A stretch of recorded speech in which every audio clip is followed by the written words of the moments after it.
नमस्कार दोस्तों, स्वागत है आज के इस मुख्य समाचार के वीडियो में। आइए दोस्तों जानते हैं राजस्थान से जुड़ी आज की सभी बड़ी खबरें। तो राजस्थान से किसानों के लिए सबसे बड़ी खबर आ रही है कि किसानों के खाते में सरकार ने पैसे ट्रांसफर कर दिए। कौन से जिले के किसानों को ये फायदा मिला है, कितना मिला है, आइए पूरी जानकारी जानते हैं। साथ ही दोस्तों राजस्थान के स्टूडेंट के लिए भी कुछ खबर सामने आ रही, तो उसके बारे में भी जानेंगे। आप राजस्थान के कौन से जिले से इस वीडियो को देख रहे हैं, अपने जिले का नाम कमेंट बॉक्स में जरूर लिख दीजिए, ताकि हमें पता चले कि हमारा वीडियो किस जिले में सबसे ज्यादा देखा जा रहा है। खबरों की ओर बढ़ते हैं। सबसे पहले किसानों के बारे में जान लेते हैं। दोस्तों किसानों के लिए सबसे अच्छी खबर आ रही कि 12 में किसानों को 140 करोड़ का बीमा क्लेम पास। 12 के किसानों के लिए ये खबर आ रही कि 12 जिले में केंद्र सरकार की ओर से किसानों को नए साल के मौके पर राहत मिली है। किसानों को प्रधानमंत्री फसल बीमा योजना के तहत साल 2021 की खरीफ फसल का मुआवजा जारी कर दिया गया। विभाग की ओर से जिले के किसानों के खाते में मुआवजे की राशि भी जमा करानी शुरू हो चुकी है। अकेले लीड बैंक की मैं बात करूं तो उसमें 10,000 किसानों के खाते हैं, जिसमें 26 करोड़ से भी ज्यादा राशि जमा की गई।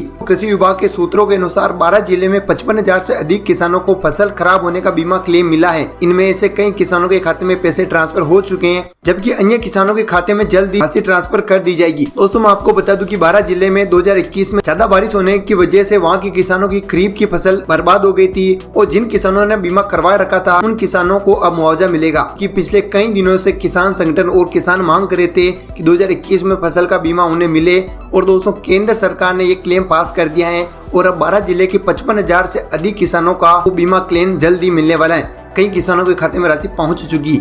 दोस्तों अगर आप भी 12 जिले से हैं तो कमेंट करके हमें जरूर बताएं कि आपको ये राशि मिली है या नहीं। मैं आपको बता दूं कि अगर आप भी अपनी रबी फसल का बीमा करवाना चाहते हैं तो आप 31 दिसंबर से पहले कर सकते हैं। अगर आपकी फसल भी बर्बाद होती है तो आपको इस बीमा के तहत क्लेम मिलेगा। राजस्थान से जुड़ी अगली खबर जानते हैं कि पेपर लीक मास्टरमाइंड के पास 12 बोरों में फर्जी डिग्री मिली। जयपुर पुलिस ने 6 लोगों को देश की सबसे बड़ी यूनिवर्सिटी की फर्जी आंसर शीट व डिग्रियों के साथ गिरफ्तार किया। गिरफ्तार किए सभी लोग पेपर लीक के मास्टरमाइंड भूपेंद्र सारंग के परिवार के सदस्य हैं, और उनमें से एक उनकी गर्लफ्रेंड भी है। अब तक पूछताछ में गिरफ्तार परिवार सदस्यों ने बताया कि डिग्रियां बेचकर भूपेंद्र करोड़ों रुपए कमा रहा था। आरोपी के मानसरोवर के मकान में 12 बोरियों से भरी डिग्री मिली। दोस्तों पुलिस भी हैरान है, इतनी सारी फर्जी डिग्री मिली। वहीं दोस्तों सभी डिग्रियां बिल्कुल ओरिजिनल जैसी डिग्री हैं। तो इन डिग्रियों के जरिए कई लोगों को सरकारी नौकरी भी लगवा चुके हैं। साथ ही दोस्तों भूपेंद्र सारंग का ब्लैक मनी रखने वाला हनुमान विश्नोई को भी पुलिस ने गिरफ्तार कर लिया। पुलिस ने हनुमान विश्नोई के घर से 19,35,500 रुपए की भारी मात्रा में नकदी भी बरामद की है। राजस्थान से जुड़ी अगली खबर जानते हैं। छुट्टी के बावजूद खुले निजी स्कूल। तो जहाँ एक तरफ शिक्षा विभाग ने स्कूल में शीतकालीन अवकाश घोषित किया है, वहीं दूसरी तरफ इन आदेशों की धज्जियां उड़ाई जा रही। दोस्तों झुंझुनू में शहरी व ग्रामीण इलाकों में कई प्राइवेट स्कूल खुली हैं। शहर की अधिकांश निजी स्कूल में पढ़ाई करवाई जा रही है।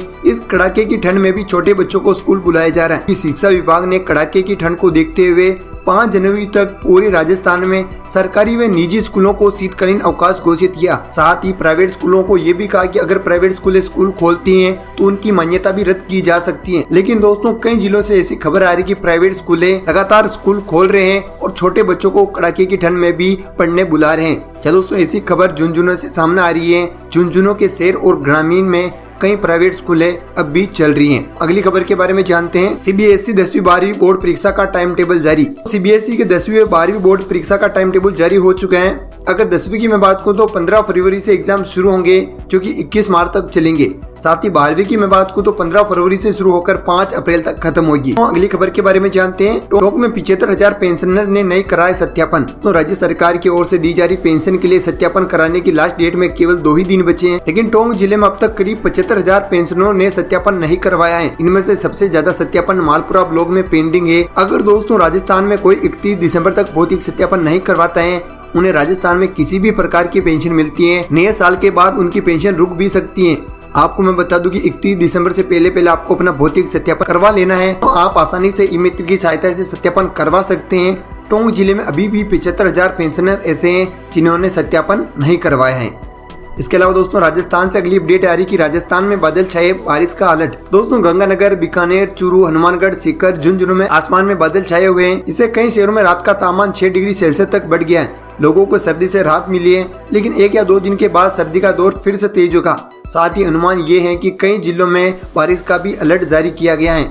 इसके अलावा दोस्तों उदयपुर, कोटा, जोधपुर, अजमेर, भीलवाड़ा समेत दूसरे शहरों में दिन में मौसम साफ रहने से वहां की धूप में तेजी देखी गई। वहीं दोस्तों अब कृषि उपज मंडी के भाव जान लेते हैं कि क्या भाव चल रहे हैं। तो नागौर कृषि उपज मंडी के ये भाव आप देख सकते हैं। जीरा की मैं बात करूं तो 20,000 से लेकर 29,500 के बीच चल रहा है।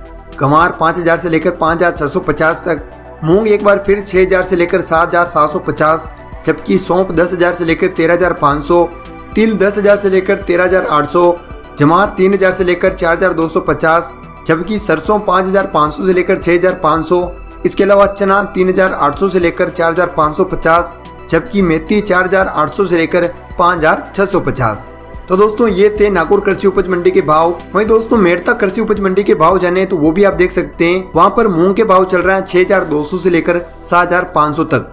साथ ही चना वहां पर बिक रहा है 4,570 से लेकर 4,691 तक। गंवार 5,381 से लेकर 5,733, जबकि वहां पर जीरे की मैं बात करूं तो 25,000 से लेकर 29,400 के बीच चल रहा है। इसके अलावा सौंफ 11,000 से लेकर 13,400। इसके अलावा कपास की मैं बात करूं तो 7,200 से लेकर 8,200 के बीच चल रहा है। अब अगली खबर के बारे में जानते हैं। सोने चांदी की कीमतों में गिरावट। सोने की मैं बात करूं तो मामूली 21 रुपए का नुकसान हुआ है। और दोस्तों नए भावों की मैं बात करूं तो 10 ग्राम सोने के भाव 54,963 रुपए हो गए। साथ ही चांदी की मैं बात करूं तो चांदी में 1 किलोग्राम में 464 रुपए की गिरावट देखी गई।